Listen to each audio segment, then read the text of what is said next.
ఈరోజు మన మధ్య ఎవరైనా ఉన్నారా? నలుదిశల నుండి నాకు శ్రమలు వచ్చేసినాయి, కష్టాలు వచ్చినాయి అండి. నలువైపుల నుండి నాకు ఊపిరి సలపనటువంటి సమస్యలు వచ్చేసినాయి. నేను పని చేస్తున్న చోట ఒక సమస్య కాదు ఎదుర్కోగలుగుతాను, 2 సమస్యలు ఎదుర్కోగలుగుతాను. కానీ అన్ని సమస్యలే. ఒకరి దగ్గర నుంచి సమస్య అంటే ఎదుర్కోగలుగుతాను, ఇంకొకరి దగ్గర నుంచి సమస్య అంటే అందరి దగ్గర నుంచి సమస్యలే.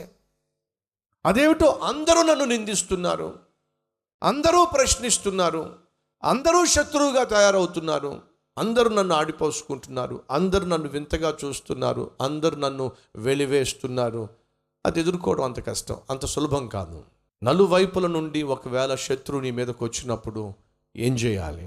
నలుదిక్కుల నుండి సైతాను వచ్చి అమాంతంగా నీ మీద దాడి చేసి నేను లోపరుచుకోవాలి, లొంగ తీసుకోవాలి అని ఒకవేళ ప్రయత్నం చేస్తే ఏం చేయాలి? ప్రియ సహోదరులు, సహోదరులు, దయచేసి వినండి. నలుదిక్కుల నుండి సైన్యము, రథములు, గుర్రములు వచ్చేసినాయి అండి. ఎప్పుడో తెలుసా? ప్రశాంతంగా ప్రవక్త పడుకున్నప్పుడు. నువ్వు ఎప్పుడైతే ప్రశాంతంగా జీవిస్తావో, అంతా బాగుంది అనుకుంటావు, అమ్మయ్య ఇంకేమీ పర్వాలేదు, ఇలా నీ జీవితంలో అంతా బాగుంది అని చెప్పి నువ్వు ప్రశాంతంగా ఉంటావు చూసావు, అదండి సైతాను అదును చూసి నీ మీద దాడి చేసే సమయం. కాబట్టి చెప్తున్నా, జాగ్రత్త. అంతా బాగుంది, అంతా ప్రశాంతంగా ఉంది అని నువ్వు అనుకుంటున్నావు, కానీ సైతాను మాత్రం మౌనంగా లేడు. దయచేసి వినండి ఫ్రెండ్స్, నలుదిక్కుల నుండి శత్రువు వచ్చేసాడండి. ప్రశాంతంగా ప్రవక్త పడుకున్నాడండి. పనివాడు పొద్దుట లేచి ఇలా చూశాడండి. చూస్తే నలుదిక్కుల నుండి సైన్యమో లేచి వచ్చేశారండి. ఈ పనివాడు ప్రాణం సగం గాల్లో కలిసిపోయిందండి.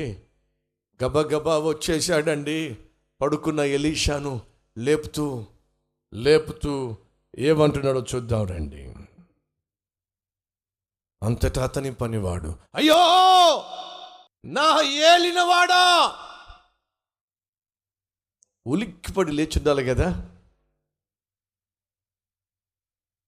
బోధకుడా!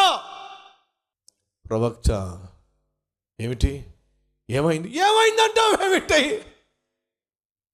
అయిపోయింది, అంతా అయిపోయింది. ఏమైందయ్యా, ఏమైందంటావేమిటయ్యా? చూడు, సైన్యం వచ్చేసింది, శత్రువు వచ్చేశాడు, నలుదిక్కుల నుండి శత్రు సైన్యము నిన్ను నన్ను మనల్ని చంపడానికి వచ్చేశారు అని అంటుంటే ప్రవక్త అయినటువంటి ఎలీషా ఏం చేయాలి చెప్పండి? ఏ వ్యక్తి ద్వారా అయితే దేశానికి కాపుదల, భద్రత అని చెప్పి వాళ్ళు గ్రహించారో ఆ వ్యక్తిని మట్టి కరిపించడానికి వచ్చేశారు అని చెప్తున్నప్పుడు ప్రవక్త అయినటువంటి ఎలీషా ఏమన్నాడో తెలుసా అండి? భయపడిపోలేదు, బెదిరిపోలేదు. ప్రియ సహోదరి సహోదరులు, దయచేసి గమనించండి. బైబిల్లో చక్కని మాట సెలవిస్తుంది. 28వ అధ్యాయం 1వ వచనం సామెతల్లో, నీతిమంతుడు సింహం వలె ధైర్యముగా ఉంటాడు. నీలో నీతి, నీలో యథార్థత ఉన్నట్లయితే నువ్వు సింహం వలె ధైర్యంగా ఉంటావు. సైన్యం వచ్చేస్తే look at the reaction of prophet Elisha. Elisha యొక్క రెస్పాన్స్ చూడండి, ఏమంటున్నాడు? మనం ఏం చెయ్యాలి అని దైవజనుణ్ణి అడగగా అతడు మొట్టమొదటిగా అంటున్న మాట, భయపడవద్దు. ఈ మాట ఎప్పుడు మీరు జ్ఞాపకం పెట్టుకోండి. ఎప్పుడైనా సైతాను మీ మీద దాడి చేసే ప్రయత్నం చేసినా, ఎప్పుడైనా సైతాను మీ మీద వాడి యొక్క పన్నాగాన్ని ప్రయోగించే ప్రయత్నం చేసినా, మొట్టమొదటిగా ఈ మాట 100 సార్లు చెప్పండి. ఏ మాట? నేను ఇది చెప్పండి, భయపడను, భయపడను, భయపడను. ఎదుటివాడు భయపడేంత వరకు నువ్వు చెప్పాలి. సహజంగా ఏదైనా వినకూడని వార్త వినవలసి వచ్చినా, చూడకూడనిది చూడాల్సి వచ్చినా, ఎదుర్కోకూడనిది ఎదుర్కోవాల్సి వచ్చినా, సహజంగా మనలో వచ్చేది ఏంటి తెలుసా? భయం వచ్చేస్తుంది. ఆ సమయంలో నువ్వు చేయాల్సిన మొట్టమొదటి పని ఏంటి తెలుసా? భయపడొద్దు.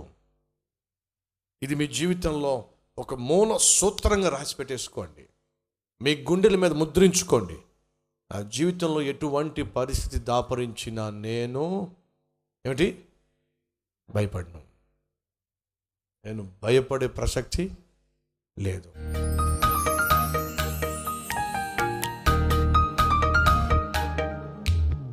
మహాపరిశుద్ధుడు అయిన ప్రేమ కలిగిన తండ్రి, నా కన్నులు తెరువు నాయనా, నా కన్నులు తెరువు నాయనా. నీ ఆశ్చర్య కార్యములు కల్లారా చూసే నీవు కలిగి ఉన్న ఉన్నతమైన ఆలోచనలు గ్రహించగలిగిన మనోనేత్రములు నాకు దయచేయి నాయన. సైతాను యొక్క పన్నాగములను పసికట్టగలిగిన కన్నులు నాకు దయచేయి నాయన. నువ్వు మా చుట్టూ ఉంచిన భద్రత ఎంత గొప్పదో గ్రహించగలిగినటువంటి కన్నులు మాకు దయచేయి నాయన. మాలో నుండి భయాన్ని తీసివేయి నాయనా, మాకు భద్రతను దయచేయి.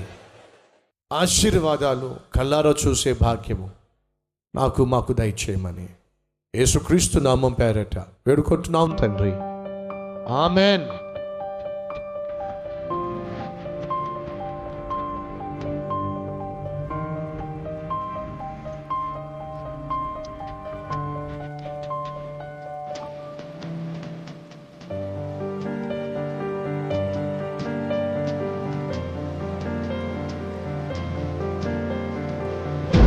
సందేశం మీకు ఆశీర్వాదకరంగా ఉంటే లైక్ చేయండి, అలాగే సబ్స్క్రైబ్ చేయండి.